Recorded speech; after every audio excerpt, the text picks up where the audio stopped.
Estamos muy contentos de que de nuevo ustedes estén con nosotros en esta nueva emisión de nuestro programa Protagonistas por Visión Democracia TV, Construyendo Futuro. Es importante que conozcamos el tema. Hoy nos vamos a referir al 4 de febrero. Causas y consecuencias. En este orden de ideas, vamos a empezar otra vez. Ya va. Estoy grabando y acción. Estamos muy contentos de que ustedes estén de nuevo con nosotros en esta emisión de nuestro programa Protagonistas por Visión Democracia TV, Construyendo Futuro. Hoy nos vamos a referir al 4 de febrero. Causas y consecuencias.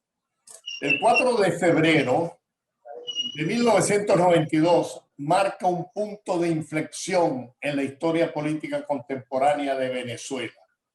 Vale la pena señalar que la magnitud del Producto Interno Bruto en ese momento, a finales del 2020, registraba una caída del 59% en relación del año 1992 y del 62% en relación al del año 1998, lo que refleja el fracaso en el ámbito económico del grupo político que irrumpió en la vida pública el 4 de febrero de 1992 y que asumió el poder en febrero de 1999 y lo mantiene hasta el día de hoy, o sea, 19 años.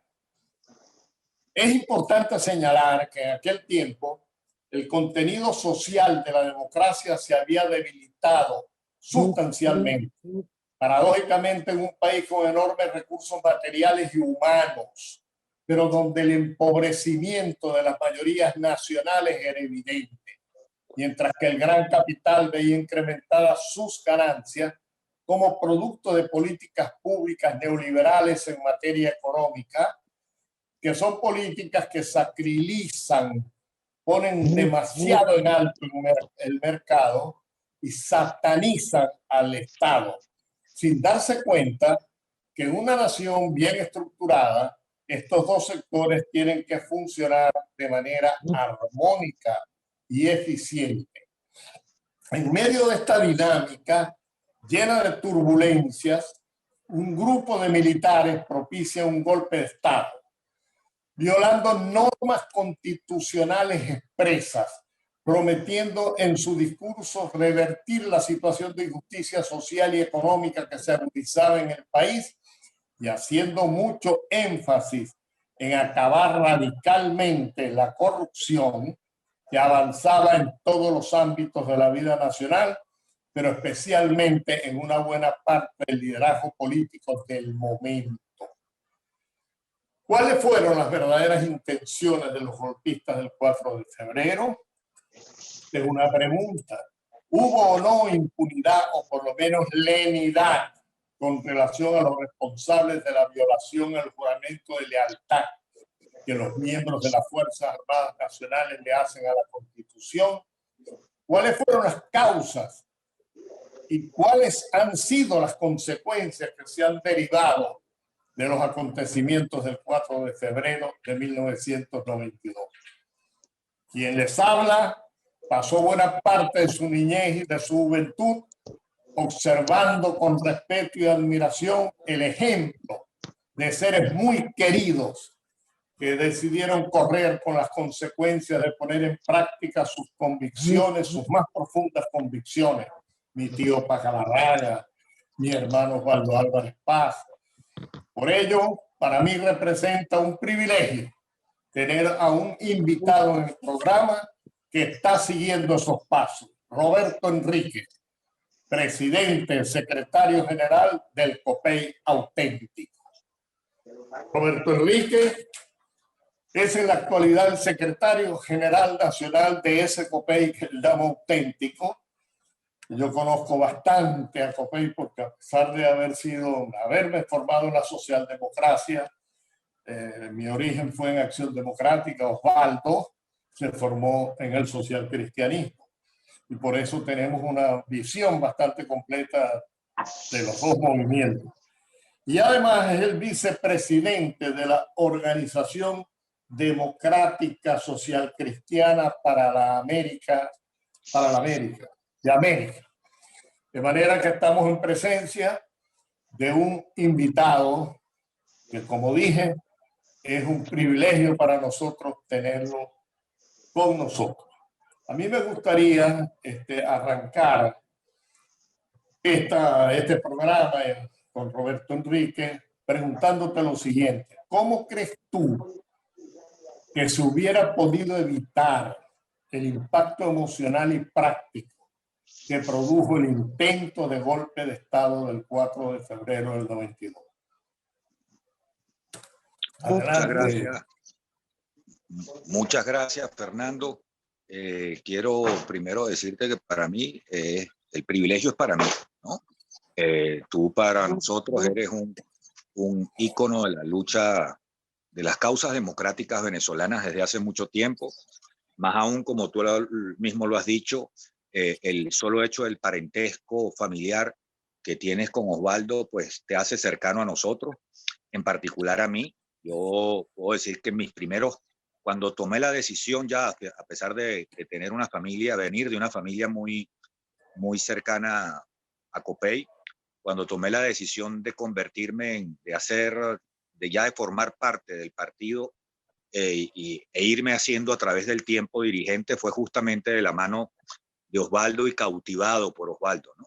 Hace unos cuantos años ya. Y por eso que para nosotros es un verdadero honor. Creo que, y antes de entrar en materia, creo que la familia Álvarez Paz, para decirlo de alguna manera, son un reflejo de lo que es los valores de la democracia bonita en Venezuela, ¿no? Esa anécdota de que en el cuarto donde tú y Osvaldo dormían de muchacho había una foto de Caldera y una foto de Betancourt. Es una anécdota que retrata a carta cabal lo que es la Venezuela positiva, ¿no? La Venezuela en afirmativo, como diría Augusto Mijares, ¿no? Y creo que más allá de lo conmovedora de la anécdota, creo que refleja lo que fue Venezuela, ¿no? Y lo que debe volver a ser Venezuela. La Venezuela de la integración, de donde la tolerancia, la comprensión, el saber que las diferencias se manejan en unas áreas determinadas, pero en otras se puede compartir perfectamente, se puede ser amigos, se puede ser familia. Y esa es la Venezuela que yo creo que debemos rescatar. La Venezuela genuinamente democrática, no solo en lo político, sino también en lo cultural, en lo ético en lo que es la convivencia social del pueblo venezolano. Mira, yo sí creo que la experiencia del 92 se pudo haber evitado, ciertamente. Pero Venezuela también tengo que decirte que ha estado bajo el acecho históricamente del atavismo militar. Yo creo que a veces se pierde un poquito la brújula cuando se cree que Chávez era un fenómeno maravilloso, sideral. No, sí, era un tipo que tenía condiciones de carisma, como las tiene muchísima gente, pero el verdadero peligro de lo que entrañó ese movimiento es la constante amenaza del atavismo militar de querer copar los espacios civiles y el control político del país. Y esto tenía el agravante de que además una vinculación en donde se engañó a muchísima gente, incluso a muchos de los militares que participaron allí, una vinculación con el modelo Castro comunista, en donde terminó poniéndose en peligro la independencia, la soberanía y por supuesto la democracia venezolana. Obviamente que había un déficit social en la gesta democrática que tuvo tantas conquistas. Hubo, como en todo proceso político y en todo desarrollo institucional, siempre hay deudas que saldar con el pueblo, y yo creo que estos sectores enajenados por una ambición aviesa se aprovecharon de esa circunstancia porque más allá de sus errores, algo que tenemos que tener claro siempre los venezolanos, y esta experiencia nos tiene que servir para eso: la democracia siempre es perfectible, la democracia siempre es mejorable, no es destruyendo a la democracia que podemos crear mejores condiciones de oportunidad, de libertad y de prosperidad para los pueblos. Y creo que el régimen chavista que comenzó ese 4 de febrero nos debe dejar esa lección. El 4 de febrero para mí, sin lugar a dudas, ha de ser un mal recuerdo, ha de ser una experiencia dolorosa para el país, porque la verdad es que hay que reconocer que ingentes sectores de la sociedad venezolana se cautivaron, se ilusionaron, creyeron que había allí una posibilidad de cambio para el país, y después de que vemos tantos años que han transcurrido, creo que lo que queda es frustración, dolor y destrucción nacional. Mira, vamos a tener que ir a un breve corte, regresamos inmediatamente, pero al regresar me gustaría que me dijeras dónde estabas tú cuando se produjo ese alzamiento anticonstitucional. Vamos a corte y regresamos.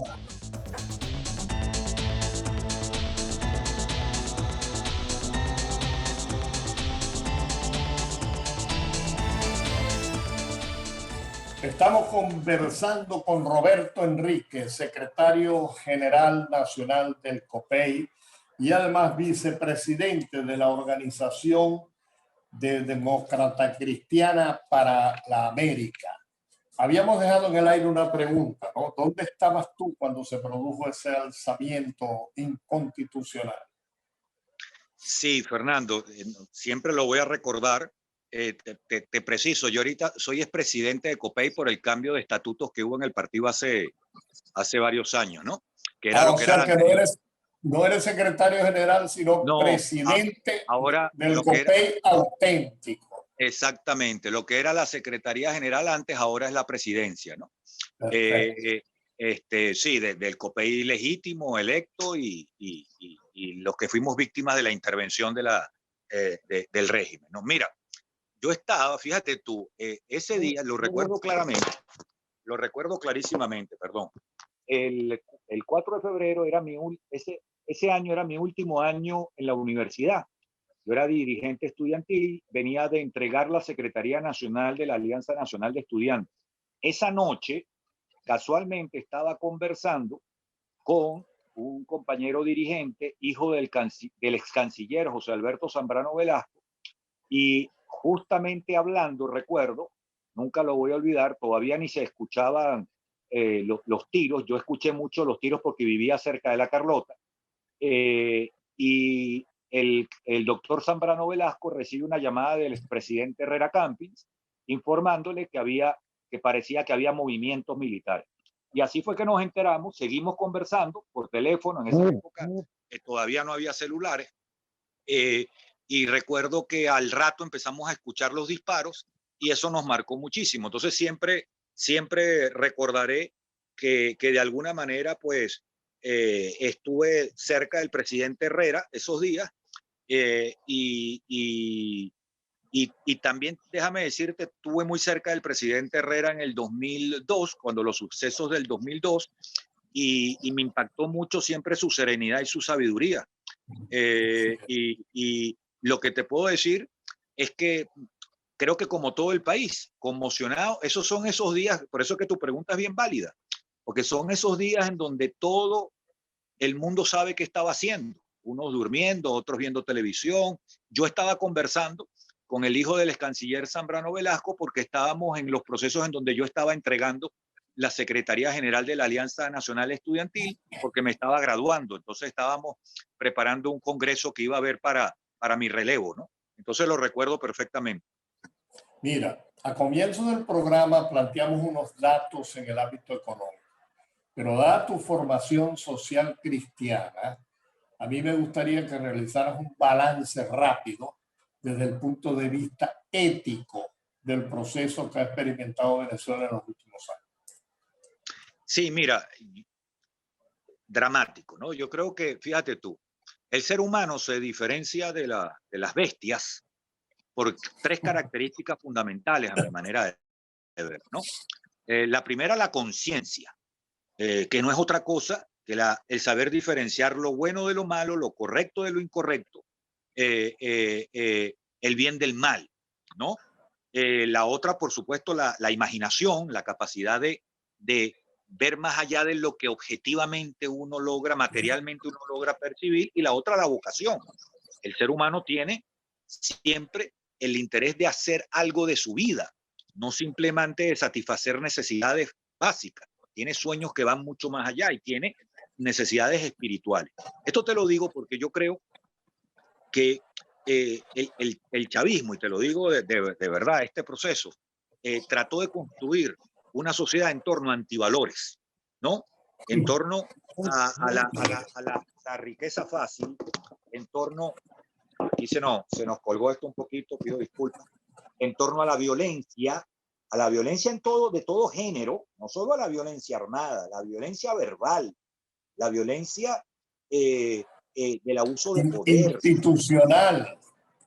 Exactamente. Entonces yo creo que la degeneración, y tú lo empiezas a ver en la nueva camada de empresarios, en donde no es la creatividad, donde no es el valor del trabajo, el valor del ingenio, no, es como nunca, de la forma más primitiva, es el antivalor del saqueo, es de tener a Venezuela como una piñata a la que hay que saquear. Y eso es lo que pasó. Entonces eso pasó en todos los órdenes.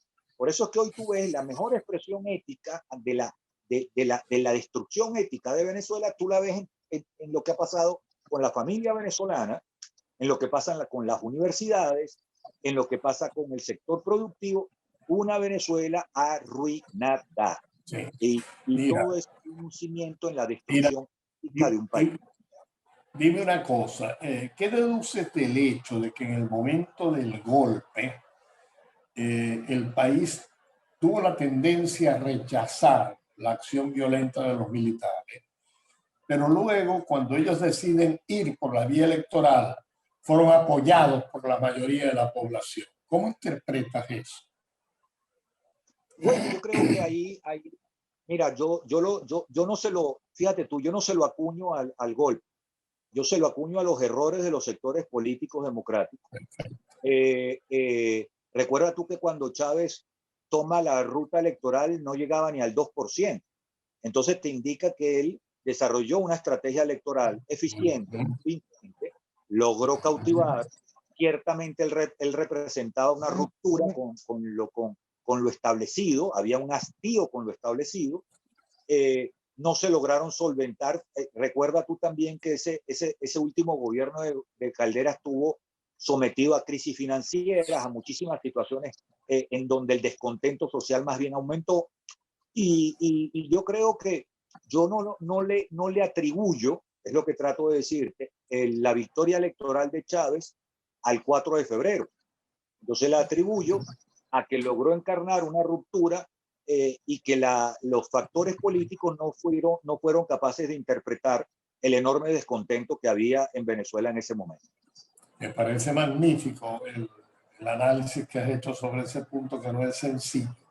Mira, ¿qué te ha llevado a ti a integrarte tan intensamente a la lucha política desde las trincheras del socialcristianismo, al punto que llevas 4 años asilado en la Embajada de Chile como consecuencia de tu decidida actitud de lucha contra el régimen? Mira, vamos a tener que ir a un brevísimo corte y regresamos inmediatamente, ¿no?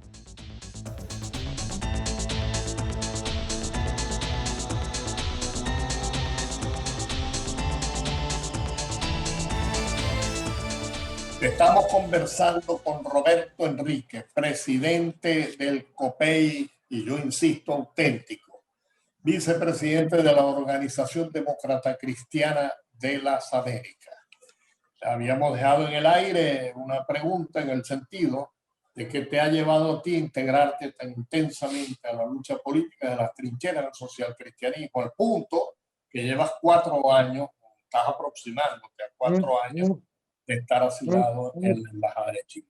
Sí, muchas gracias, Fernando. Yo pido disculpas un poquito porque el celular a veces se me desajusta. Mira, yo cada día me convenzo más que la causa del humanismo cristiano ha sido la mejor elección que tomé en mi vida. Estoy convencido de que el humanismo cristiano responde, a diferencia de otras corrientes del pensamiento político. Yo creo que la mayoría de las fuentes del pensamiento político en todo el espectro tienen un origen en el marxismo. Y creo que la democracia cristiana es quizás la única corriente de pensamiento político como tal que primero no nace del marxismo, ni de sus derivaciones autocráticas, ni de sus derivaciones democráticas, sino que tiene una concepción muy amplia de lo que es el ser humano y de lo que es la responsabilidad que tiene la conducción política, los constructores, quienes dirigen el Estado, de entender que el ser humano tiene necesidades materiales y espirituales. Para mí eso es fundamental. Para mí un diseño político que piensa en la integralidad del ser humano, que tiene como prioridad la familia, el fundamento de la familia, para que a partir de allí se construya la vida institucional, democrática y social de una sociedad. Para mí, esta es una idea hermosísima, es un proyecto bellísimo, y yo creo que la democracia cristiana, obviamente, y en esta hora fundamentalmente, es una respuesta vital para las necesidades del pueblo venezolano. Mira, ¿qué opinas del rol que ha jugado la Iglesia en los últimos años en Venezuela? Yo creo que la Iglesia ha acompañado los sufrimientos, las sociedades descartados, las sociedades desechados, la agonía del pueblo venezolano. Yo creo que la Iglesia ha estado a la vanguardia. Creo que la Iglesia popular, los párrocos, los curas, hay que ver cómo a veces con tantas limitaciones hacen tanto acompañando a nuestro pueblo. Y creo que la jerarquía eclesiástica ha dado un combate muy claro en función de la Venezuela de valores, de la Venezuela democrática, y creo que por eso ha sido el enfrentamiento que ha tenido con la dictadura venezolana. Yo estoy... Sí, estoy totalmente de acuerdo contigo. Sí. Mira, ¿qué opinas de la evolución del chavismo, madurismo? Primero, un grupo golpista con las promesas que siempre se hacen en esos casos. Segundo, la utilización hábil y exitosa de una muy bien elaborada máscara democrática. Y tercero, un régimen tiránico que en su cúpula tiene importantes representantes del narcoterrorismo internacional. ¿Qué te parece esta evolución? Mira, yo ahí te confieso que ahí yo me equivoqué bastante, ¿no? Yo pensé que con Maduro iba a haber una impronta más civilista. Y fue al contrario, aunque es una continuación. Y me equivoqué, y me equivoqué de cabo a rabo. Yo participé en el primer esfuerzo de diálogo que se comenzó en Miraflores, no sé si te recuerdan. Mira, te felicito por tener la valentía de reconocer que te equivocaste. Totalmente, y de cabo a rabo, déjame decirte, y bien feo. En ese evento yo recuerdo que le dije a Maduro, esta quizás es la última oportunidad.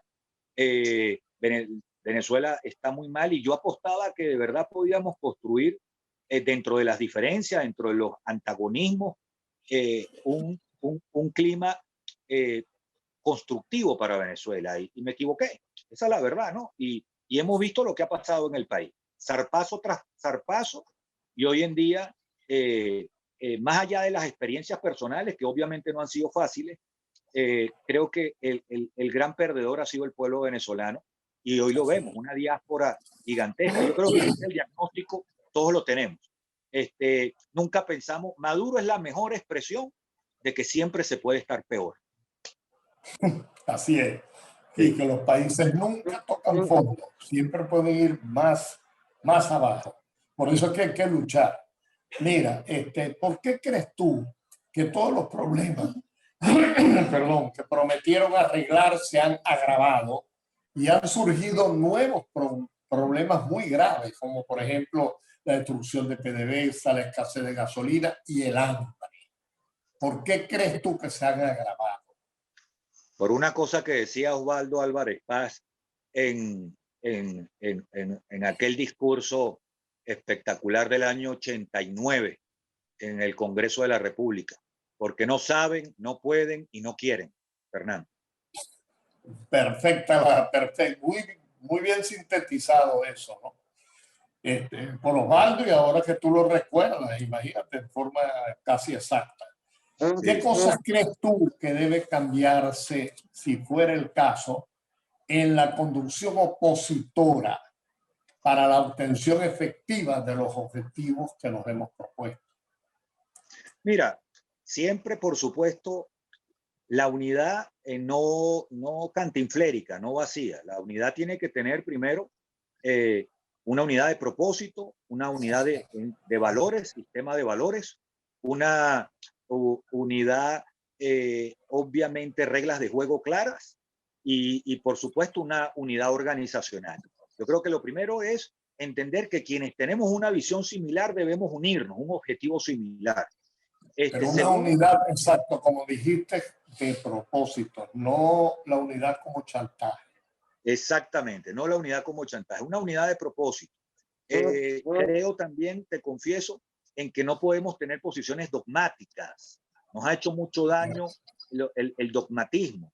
Tenemos que empezar a tener ciertos niveles de pragmatismo y de realismo, entender, sintonizar con lo que está pasando en la comunidad internacional y fijar un combate muy claro en cuanto a que si hay algo en lo que no podemos transigir es en el derecho del pueblo venezolano a decidir en elecciones libres quién lo gobierna. Eso se perdió hace un buen rato y la lucha debe pasar por eso. Para tú entrar en una especie de sistema de complacencia, de sociedad de cómplices con la dictadura, te confieso que prefiero seguir encerrado en una embajada. Bueno, ese eres tú, y gracias a Dios. Hay mucha gente luchando en diversos frentes y poniendo su grano de arena. Mira, si en un plazo prudencial se te presentara la oportunidad de influir de forma determinante en la formulación y ejecución de las políticas públicas, ¿cómo te imaginas a Venezuela al final de esta década? Muy rápidamente, porque se nos está acabando el tiempo. Educación, invirtamos en los maestros, reinstitucionalización democrática de los poderes públicos y tengamos confianza en la empresa privada. Magnífico. Mira, ¿qué te parece a modo ya, digamos, de conclusiones? A mí me parece que es imprescindible el esfuerzo por ensamblar la unidad del pueblo por su base, que ya se está dando hasta por razones de supervivencia, con la acción de la Asamblea Nacional Legítima y del presidente interino Juan Guaidó. Y además con la ayuda internacional. Son tres niveles que deben ser ensamblados. Por otra parte, me parece que es importante la constitución de un nuevo núcleo de ciudadanía opositora más amplio y eficiente que los que han existido hasta ahora. Algo así como el movimiento 16 de julio, que integró un gentío, partido, ONG, etc. Y además, algo que se nos olvida, la historia ha demostrado que los atajos en el área política siempre terminan en dolorosos retrocesos. Sí. Tienes la palabra para cerrar. Mira, sí, los atajos en la vida política y en la vida general, cada vez que en la vida en general, sí se queman y no se maduran las etapas, pues bueno, mira, del último tema lo que te puedo decir es que yo he recibido algunas llamadas de dirigentes de la oposición, he podido conversar con el presidente Guaidó hace poco, he hablado con varios líderes políticos, la semana pasada pude conversar con María Corina Machado, estos días hemos estado conversando en la función, con la intención de reformular un relanzamiento y relanzar un esfuerzo de opositor. Yo le pido a Dios que eso se concrete porque estoy seguro que es el primer paso, no el único, pero es un paso fundamental, reacuerparnos, reagruparnos y relanzarnos en búsqueda del rescate del derecho de los venezolanos a vivir en democracia. Un solo palo no hace montaña. Bueno, muchísimas gracias, Roberto Enrique, por esta nutritiva conversación y además estimulante. Y a todos los que nos están oyendo y escuchando, los invitamos para un próximo programa. No olviden suscribirse en el canal. Muy pronto tendremos ese nuevo programa por Visión Democracia TV construyendo futuro. Ha sido un honor